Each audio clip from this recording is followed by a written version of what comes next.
Hey there, and welcome to Savvy Entrepreneur, the podcast that is for entrepreneurs by entrepreneurs. I'm excited to be your host. My name is Michelle Burkhart with thesavvymind.com.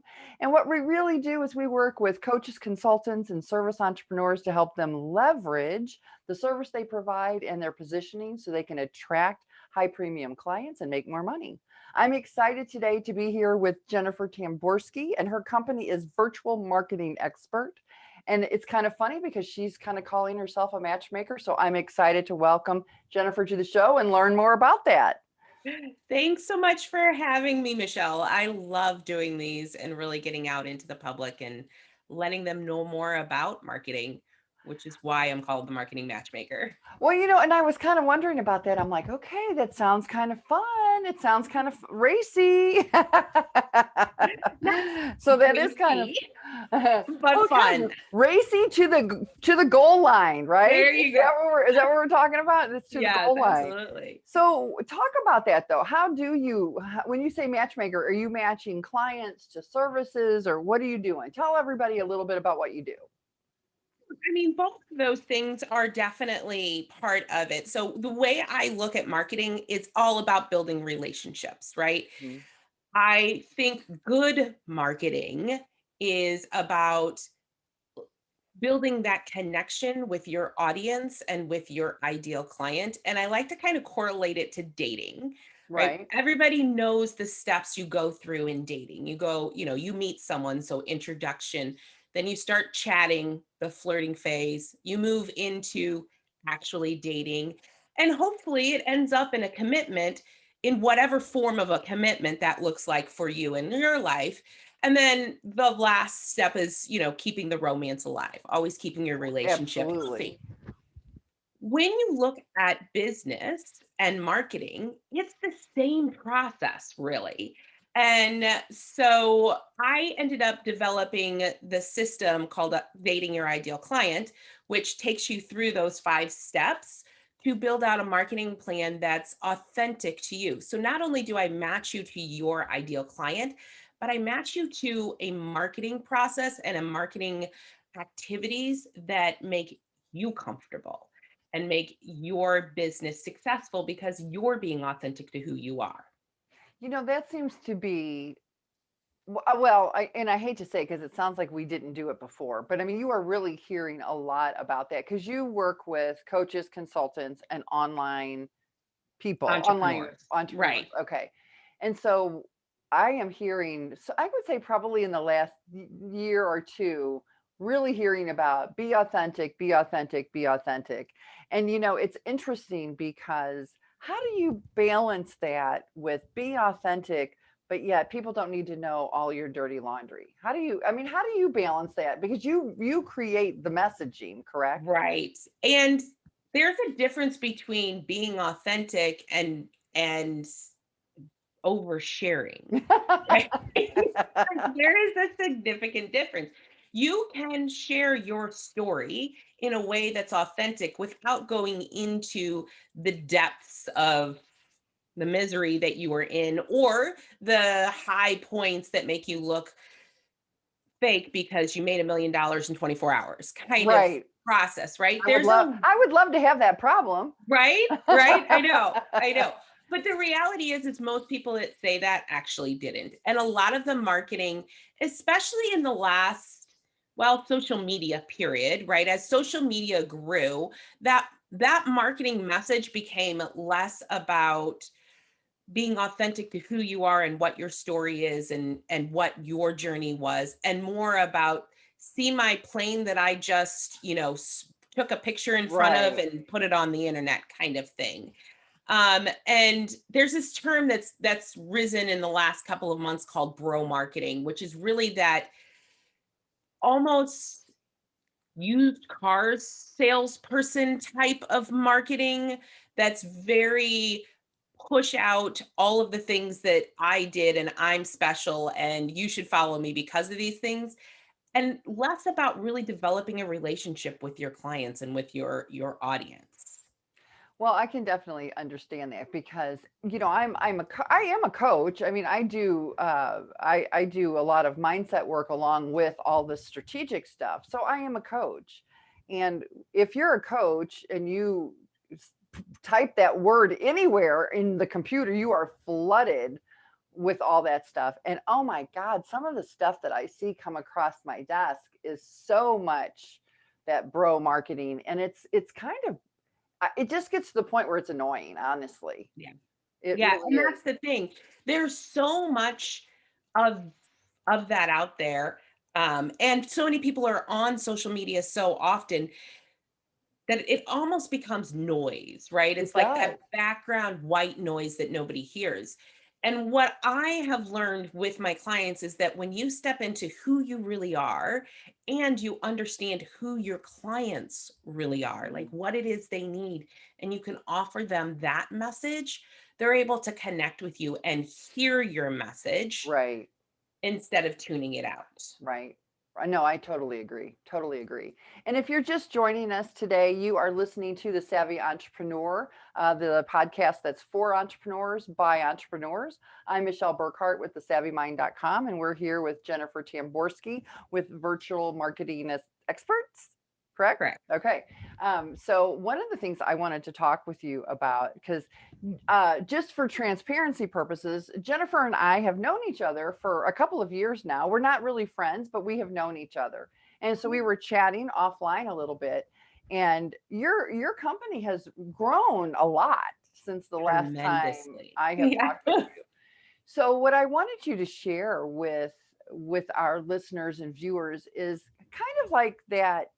How do you go from you and maybe a couple of people, and then how do you shift from now I have a team, now I really am, I need to move from being the practitioner and the technician, I need to move to the being the visionary.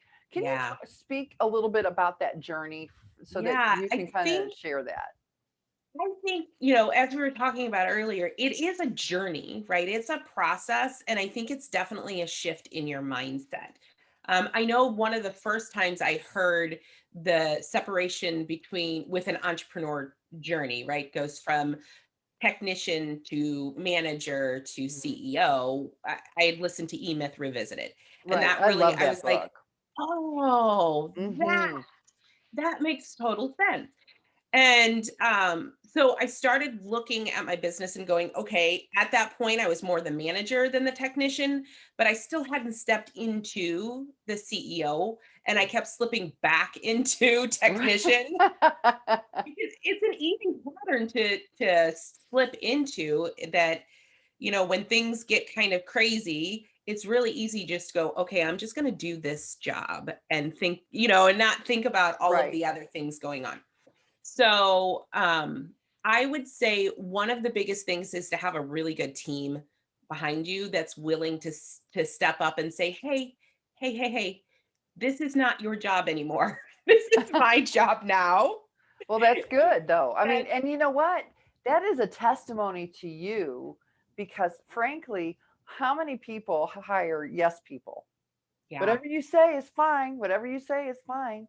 You know, you're not going to really solve problems or experience growth with people like that. So that's a absolutely. testimony to you that you're hiring people that and you have the relationship with them that you can just say they can have that free flow of conversation.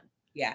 That's one of the biggest things. I think one of the things I'm most proud of in my business is that my team members never want to leave. Like very rarely do I have someone, because my team members are all own their own business, right? We're basically a team of business owners working together. They're subcontractors. And very rarely do I have anyone going, okay, my business is getting way too full and I need to move on to just focus on that. Even when they do, or even when they get to that point, sometimes it's me going in there going, okay, you are now almost approaching six figures in your business all by yourself. Right, right. It's time for you to focus on your business. And that's just kind of the dynamic I've built in my business, which is just really open communication and helping them to really grow, and also to giving them that feedback, both positive and constructive, and allowing them to also give me feedback. Mhm. positive and constructive. Well, and that's the part that's hard. Nobody wants to hear their baby's ugly. you know that's the hard. It is hard to hear that you're not doing everything perfect, because in your mind we're all programmed to think we're doing it right, because we Yeah. wouldn't be doing it if we didn't think it was the best way to do it. It's And that's very true. right. That's very true. And if you, I think the best bosses that I worked for when I worked in corporate were the ones that we had an open line of communication. And if I said, hey, this might be a better way, they may or may not have taken. Now, at that point, I was like 22, right? Right. So, and I knew everything, right? Right. Like Well, at of 22, course. you know everything. But those bosses that actually listened to me and took that feedback, they may or may not have implemented it, Hmm. but let me communicate with them. Hmm. Those were the ones that I didn't want to leave. Those were the ones that I wanted to work with forever. And that's really what I took into my own business, was that idea of, I want to create a culture where everybody feels comfortable talking about what it is they think we can improve on. That's perfect. That's great. I'm excited to talk about that. So, if you're just joining us today, my name is Michelle Burkhardt, and you're listening to The Savvy Entrepreneur, which is the podcast that's for entrepreneurs and by entrepreneurs. And we're here today talking with Jennifer Tamborski from Virtual Marketing Experts. And I'm excited because I have seen your company grow. Uh, and I'm going to let you tell everybody how to get to your website, because it's really cool. I was really impressed with it. So, and you work with coaches, consultants, and online entrepreneurs. So when you work with that dynamic, and of course, right now you're busy because the coaching world is exploding right now. Absolutely. So you probably have more clients than you know what to do with. But what is it that you see people doing wrong? What are we doing wrong? So the number one thing that I see most coaches making a mistake on is not understanding who their ideal client is. They have a really kind of surface view of, I like to work with women. This is the age range, they're struggling with weight, or they're struggling with their business or whatever. But what they're really missing is that really deep dive into their psychographics. What are they thinking? What are they feeling? What are they struggling with? How do they connect with you? Because everybody connects with you in a different way. Hmm. So, we were talking earlier about having both a YouTube channel and the podcast launching at the Right. same time. And that's really important, because there are people that want to watch you on video, Right. and others that don't have that time. They can't sit in front of a computer, but they'll listen to you on a podcast in their car while they're driving. Right. And so really understanding those pieces helps you to communicate and connect with your audience much better and in a much deeper way. So let me ask you, Jennifer, how does the average person, the average coach, for instance, how do they get that psychographic information? That's To tricky. their clients. True. Just talk to their ideal clients. I mean, reality is they're the ones that are going to give you the most information. And so if you've created a good relationship with your ideal client, you can just sit down and say, you know what, I'm growing, and I want, you're one of my ideal clients. Can I get some feedback? And just ask them those questions. When you came to work with me, what were you thinking? What were you feeling? How did you find me? Which you probably already know, but how long did you follow me before you decided to take that next step? Because that's also a really important part. That would be really helpful to know. Yeah. I Because mean, everybody's sales cycle is different. and how exciting is that too, to know what that sales cycle is? Yeah. Because then right? I had a client recently who did a webinar. She had 300 people sign up and attend the webinar. And out of those 300 people, about, I think, 8 people signed up for her program, which isn't a bad No. ROI. It's not a bad close rate. But her thought process was, those other 292 people, they're just not ready yet. I get to Right. keep nurturing them. I keep building that relationship. And she knows that sometimes it takes them months to actually be ready. And understanding Right. that, then you're not setting up expectations, false expectations that Well, and let's be honest, being an entrepreneur, it's not for sissies. It's really not. I mean, and if you can align your expectations correctly, it's going to help you keep that mindset where it's coming. It's already coming. And that's one of the things that's really interesting when I talk to my clients. It's like it's the seed is the tree is the forest. And so, and you really do have to understand that and plan for it. I mean, absolutely. because I mean, it's not a bad problem to have. To have more business than you can handle is not a bad problem to have. However, it becomes a bad problem if you can't provide the service because you don't have the systems and processes in place. That is incredibly true, especially as in the coaching industry, especially the way the coaching industry generally goes is they have one-on-one clients and then they get to the point where they have too many one-on-one clients, Right. right? So then they move to group coaching. And then they'll have, the group coaching for model for a while and then they'll start adding in, the courses and that kind of thing where Mhm. they're, not they're coaching them, but not in a personal way. It's Right. more automated.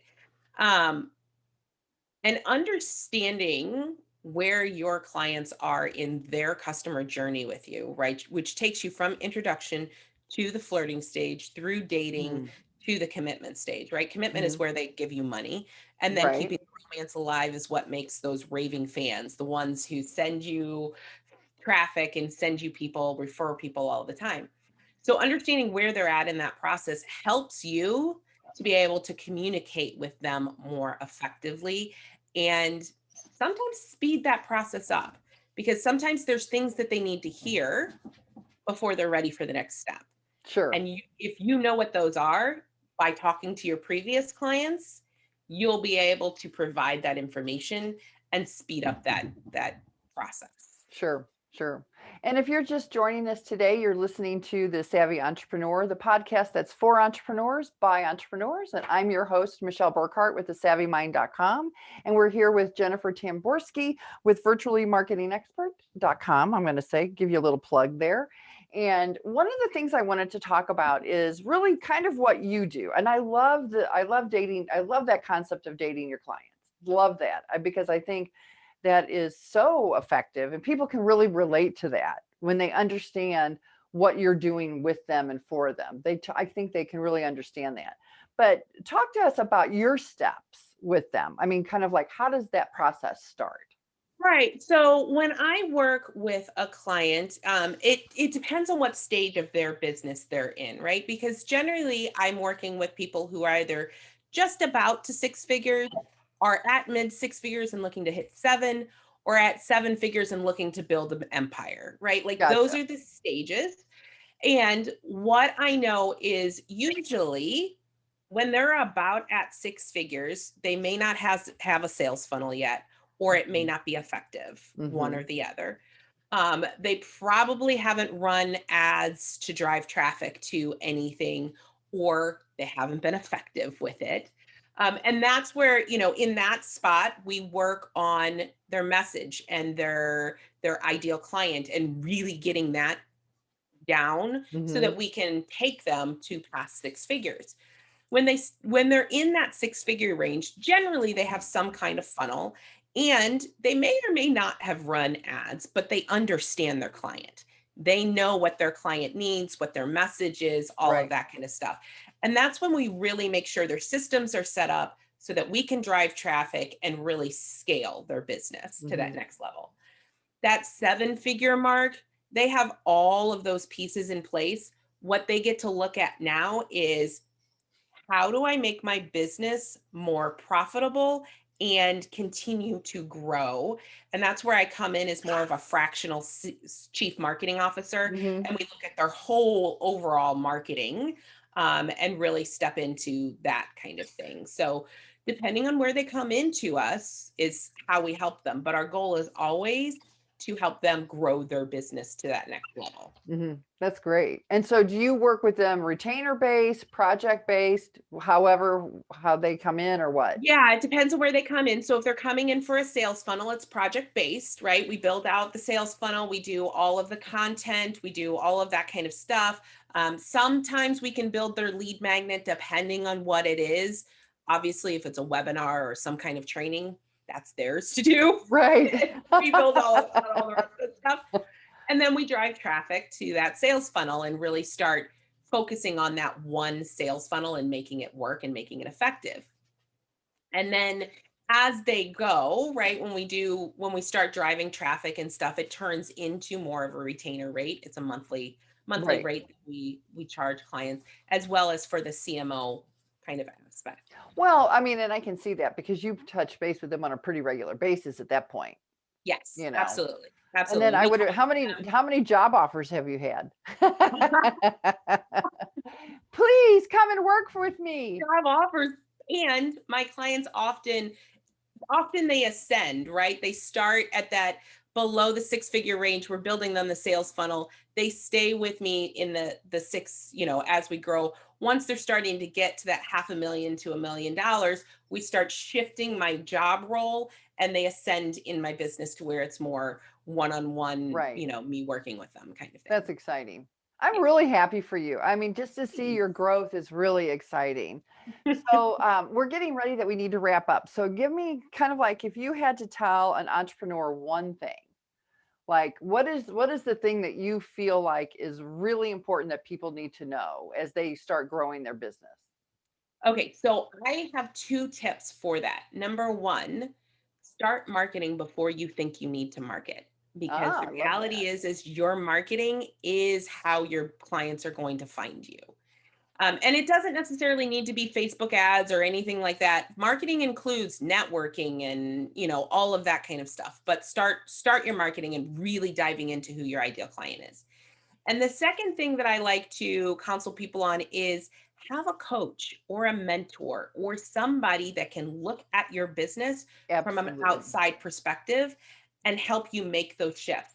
Because from what I know is when you're in your business, you don't often see the cracks. And Yes. having that person outside that can help you fill those cracks before they become, gullies Yeah, is really that is a really good point because I was talking with doing another interview yesterday, and it's kind of like what happens I think with entrepreneurs is that if they don't have a coach, they start asking people. I'm going to ask my sister, or I'm going to important. ask my brother, or I'm going to ask my husband or wife, and it's like, and if they don't know, they're going to, I mean, of course they're going to give you their opinion, but if that's not their space, you're getting an opinion from people who don't know. And Exactly. and so having a coach, I think, that is really good advice. I And definitely think so.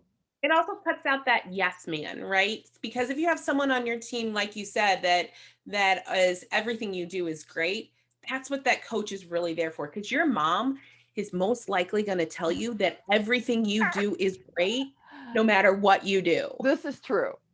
This is true. Oh, honey, it's okay. You'll make it. Right? Exactly. Exactly.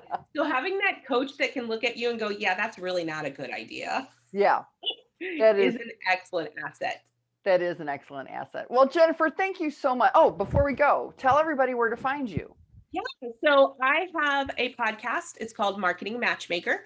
It's on Apple and Spotify and all of the things, as well as a YouTube channel. And then you can reach me at yourmarketingmatchmaker.com. That'll take you right to that page. And you Nice. can click for a free 30-minute consultation if, growing your marketing is what you're looking for. That is so great. Well, thank you. I really appreciate your time. It was so nice to catch up with you. So it was so exciting just to hear your thoughts about marketing. Thank you so much for being here and sharing with me and whoever is out there and all of you that are watching. I mean, I just think it was great. So I appreciate your time. For those of you that are watching, we're going to have another great episode. So tune in again soon and we'll talk to y'all later. Bye bye.